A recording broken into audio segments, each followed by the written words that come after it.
This attack on a side street in Reseda in late March claimed the life of a 60-year-old man who was getting out of his work truck when someone drove up and shot him to death. It's just one of the dozens of inexplicable tragedies that have driven up LA's murder rate this year. By mid-March, the number in LA had risen 30%. By the end of last week, 81 people had lost their lives to violence this year. We followed as the men delivered flowers and cards to Wactor's North Hollywood apartment door. They are devastated and also outraged at what they describe as a failing criminal justice system in Southern California. It feels like this is just tolerated. It feels like this is just accepted as normal. Why don't we give the keys to the city to the criminals? That's where we're at now in Los Angeles. I've been in LA for 25 years. I've never seen it this bad, and now a friend of ours is dead. Crime in LA had to do this, and I'm hoping that change some legislation to prevent this from happening. These criminals can't keep being on the street, and they can't keep being sent back and have no repercussions for their actions. You know, the person who did this, if you're watching, I'm sorry, but you shot the wrong guy.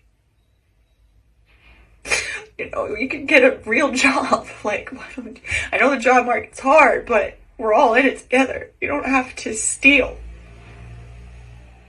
You know? And especially take a life over it. Like, human life is disregarded too easy, guys. We gotta make some changes as a community. We gotta support each other and come together. Maybe that's what Johnny's gift is for us. Maybe he's gifting that to all of us. Because he was full of gifts. Alright guys, so we got to talk about a tragic story out of Hollywood involving General Hospital actor Johnny Wactor, who was shot and killed Saturday morning by men who were trying to steal the catalytic converter off of his car. Now, the reason why these criminals were trying to steal the catalytic converter is because it is a valuable part on the metals market, okay? Basically, they were trying to make some money. Now, as you guys saw at the beginning of the video, Johnny Wactor's friends and family are mourning his death, including his former fiancee, Tessa Farrell, who was in tears over the fact that this happened, okay? She asked the criminals to get a job, okay? But progressives has said, no. Criminals don't need to get jobs. And if they're hungry, they can just steal from people. And if they commit these types of violent acts, it's not their fault. It's because the system is racist, right? Somehow, some way, it is the white man's fault. And that is essentially how the progressives in LA have structured the criminal justice system now, okay? That nothing is the criminal's fault. And because of that, criminals are just allowed to create havoc and chaos in the streets. And what you see here are, again, Johnny's, family and friends demanding that there be a change, right? They're fed up with the soft on crime policies of the Democrats in Los Angeles that have led to this out of control crime in that city. I mean, crime is so out of control in Los Angeles that they can't even lie about it, right? They lie about the crime in the rest of the liberal cities, claiming that crime is down across the country. I don't believe that for a second, okay? Not at all, right? But again, it's so bad in LA, they can't even lie about it, right? They have to tell you the truth. No. Murders are up in LA, okay? Crime is up. And again, this is unfortunately a part of the crime that is plaguing the city. So without further ado, let's actually learn a little bit more about this. We are learning more about the murder of soap opera star Johnny Wactor. He was best known for one of his roles on General Hospital. Morgan Chesky reports. In Los Angeles, a young Hollywood actor's life has been cut short. 37-year-old Johnny Wactor was fatally shot early Saturday morning. Authorities say he was killed after approaching three men who were attempting to steal the catalytic converter from his car. A little slow, but nothing I can't handle. Wactor was best known for his role as Brando Corbin on General Hospital, appearing in 164 episodes of the popular daytime soap. Wactor's mother Scarlett saying he was chasing his dreams. He lived life to the fullest. He was a light in a dark room, and he will be very missed. Scarlett Wactor telling NBC that her son was leaving his other job at a bar later than usual when he approached his car with a coworker, wondering if he was being towed. His mother added that when a man with a mask looked up, Wactor stepped in front of his coworker and was then shot. Wactor's death comes amid a crime surge in major cities. In New York, actor Steve Buscemi was violently attacked just last month, while at the same time, women in the city were being attacked. I was literally just walking, and a man came up and punched me in the face. Now in Los Angeles, Johnny Wactor's colleagues paying tribute after the shocking crime. General Hospital posting he was truly one of a kind. His TV wife writing, "My heart is so utterly broken. Johnny was the absolute best." And his manager telling NBC he pursued his dreams and achieved them, all the while remaining a good human being, caring for others. Now Wactor's family looking for answers. I hope that they will catch whoever did it. I hope that there will be some kind of justice for Johnny. That was Morgan Chesky reporting. Yeah, so again, it's an incredibly sad story, but it's a sad story that is getting very common in these liberal cities. Now, again, this is despite the fact that the mainstream liberal media and the Democrat Party tells us, no, it's a conspiracy that crime is out of control in these cities, okay? That's just a Republican talking point, and that, hey, everything is okay, okay? Our assault on crime policies are working. They're not destroying these cities. However, that is not what the residents of Portland, Oregon are saying, because they just ousted a progressive prosecutor with a centrist challenger, which is exactly what the citizens of LA should do if they are truly fed up with crime. There is something you can do about it, right? You can't bring this actor's life back, unfortunately, but what you can do is that you can get out and vote against these Democrats, right? Get these Democrats up out of office, whether it be the mayor, whether it be the DA, city council. The more the Democrats that you replace, the more tough on crime individuals that you get in office, that is going to increase the chance of something changing. But as long as you continue to vote for these progressives, you know, you're going to get destruction and chaos. And I think that the destruction and chaos in Oregon, which, again, probably the most chaotic city or one of the most chaotic liberal cities in this country, shows you, again, exactly what happens when citizens get fed up with what's happening.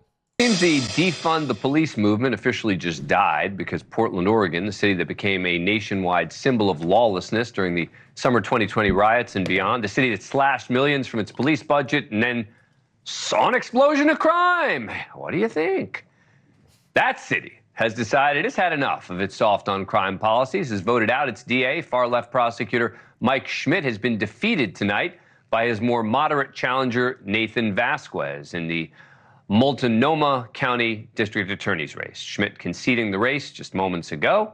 Vasquez, a Republican for most of his career who campaigned on tough on crime platform, on top by more than 7 points, it looks like, with 86% of the vote in. But it's been called. It's just the latest signal from a deep blue city, historically one of the furthest left cities in America. They're tired of being overrun by crime. The stats from DA Schmidt's tenure are rough. Homicides in Portland gone up 228% since he took office in 2020. There've been nearly 10,000 car thefts per year in a city with a population of 800,000. That's more than 4 times the national average per capita. And after drug possession was decriminalized, opioid overdose deaths skyrocketed by over 500%. Now, it's not fair, of course, to blame DA Schmidt for all of the crime spike, but there's no question the DA's policies didn't help. Think back to the summer of 2020 riots, where Portland became a national symbol for lawlessness, arson, looting, rampant. There were scores of attacks on law enforcement officers when the police badly needed DA Schmidt to have their back. Instead, he announced he would not prosecute most misdemeanor offenses relating to the riots and even some felonies, and even refused to prosecute for interference with a police officer. With crime up in every category across the board, the number of cases he prosecuted went way down. Number of cases his office charged has gone down by nearly a third from his predecessor. Way more crime, way fewer criminal charges. And so Portland seems to have had enough. Just the latest blue city to decide they want change. Back in 2022, San Francisco recalled its progressive prosecutor, Chesa Boudin, over a spike in lawlessness and drugs. Last year, embattled St. Louis Circuit Attorney Kim Gardner resigned from office over heavy public criticism for seeming to want to prosecute cops more than criminals. And Chicago State's Attorney Kim Foxx not running for a third term this year amid voter discontent with some of her policies, and others may soon follow. Los Angeles. Yeah, so you guys get the gist of what's going on here, right? These progressive DAs, some of whom funded by George Soros. No, that's not an anti-Semitic conspiracy theory. That's just a fact, right? They're being ousted, okay, because the citizens are fed up. People are sick and tired of the soft on crime policies. Now, again, the only problem is that in some of these cases, some of these people will vote in somebody that's probably not going to really help, right? Like, for example, in Chicago, one of the reasons Lori Lightfoot was ousted is because of Chicago's crime problem. Well, what does Chicago do in response to that? Well, they vote for a guy, Brandon Johnson, who's a woke progressive, even more progressive than Lori Lightfoot, which I didn't think was possible. But again, this guy is a full-blown communist. They vote this guy in who's even softer on crime, right? This is what they do. So in some cases, you'll have voters vote out a DA or a mayor because of crime, right? And issues like that. But then they'll vote in somebody that's still a Democrat or somebody that is even more progressive or worse than the last person that they had in office, right?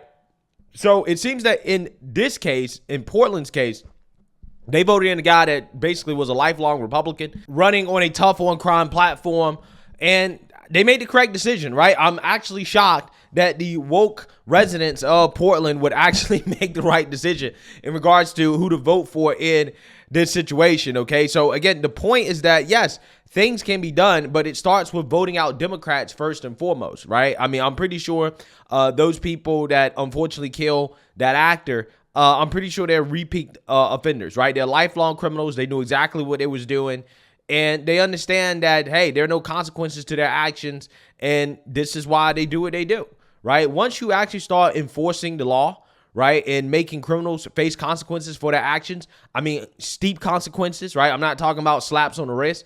Then the crime will stop. People will stop committing crimes, and who knows, maybe they'll actually try to get a job, right? Apparently, Biden's labor market is so great. Why are these criminals refusing to get jobs, right? If everything is so great in the Biden economy, you should see less crime, actually. That is, again, one of the things that the mainstream liberal media never confronts Biden and the progressives on is this idea that, well, if Biden's economy is so great, why are we seeing the crime that we're seeing? Because you guys say that crime is a function of poverty in the economy, right? So if the economy is so great, we should be seeing less crime, not more crime. But again, because the economy's not so great, also because these criminals are just criminals.